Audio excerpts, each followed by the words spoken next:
This is KX News on the Go. I'm Amber French. A 48-year-old man has died following a vehicle crash in Minot. Minot police say it happened just after 9 p.m. back on December 14th in front of the Ward County District Courthouse. When first responders arrived on scene, the man was found unconscious and suffering from serious injuries.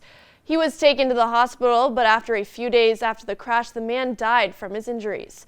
The vehicle involved was a 2012 Chevy Silverado driven by a 44-year-old female. The Ward County State's Attorney's Office is handling the investigation. In other news this morning, a group in North Dakota who is seeking to put free school lunches on the ballot now has to get their signatures they need. On Tuesday, the Secretary of the State's office approved the petition of a constitutional measure relating to school meals. The group, known as Together for School Meals, drafted the proposal, which, if passed, would require public schools to provide one free breakfast and lunch to students each day. In the language on the proposal, school districts would be reimbursed by the state if they maximize federal reimbursement. Secretary of the State Michael House says the group has until December 23rd to get 164 valid signatures to put measure on the ballot. If supporters turn it in the signatures before July 6th, the idea could be voted on in November's general election. According to the NDSU extension, severe bleeding is the #1 cause of preventable death from injuries. And that's why the extension is holding their Stop the Bleed program next month. Stop the Bleed is a 90-minute long certification program that's being held on January 8th at the Ward County Extension in Minot. That prepares people for serious bleeding injuries that can occur in rural or agricultural settings. Leaders say participants will learn basic life-saving skills like how to properly apply a tourniquet, along with learning about farm and ranch injury statistics, common injury scenarios, and practical techniques to stop severe bleeding.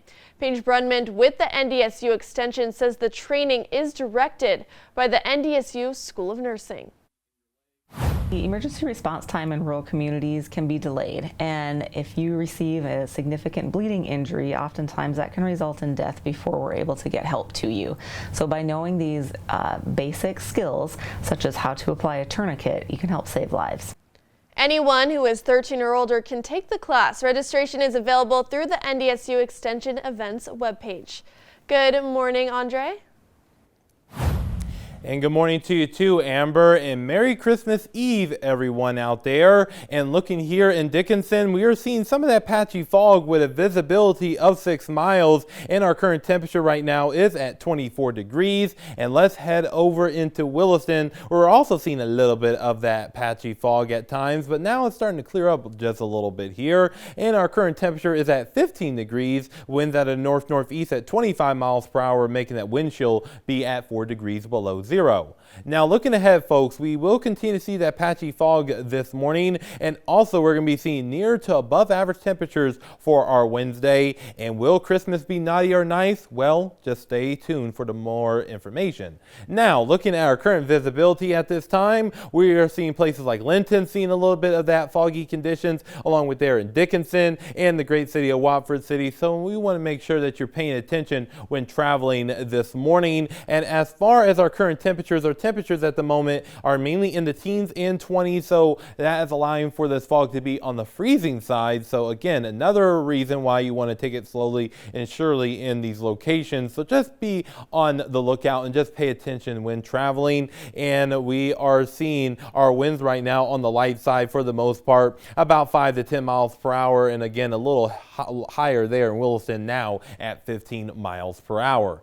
Now looking at our fog forecast throughout the rest of this morning, we're going to continue to see that patchy fog throughout the morning, but however, once we get into the afternoon hours, overall conditions will start to improve. So we're going to be watching this very carefully. So again, just be on the safe side when traveling throughout your Christmas Eve. Now our highs for today will mainly climb up into the teens, 20s, and the 30s, and even a few 40s in our south and western counties. So it is going to be quite a seasonal to slightly above average day, if you will, and we will continue to see those conditions as far as our wind gust forecast be on the overall light side, maybe around 15 to 25 miles per hour at times, but for the most part it is going to be a great day. And as once we get into tonight, temperatures will drop down into the single digits in the teens, so a chilly night is in store for us here. Now let's see what's going on with Santa's mission tonight as far as our fog forecast. We're going to be seeing those conditions on the foggy side in our south and western areas. So Rudolph, we need your help with this situation throughout the night tonight. Make Christmas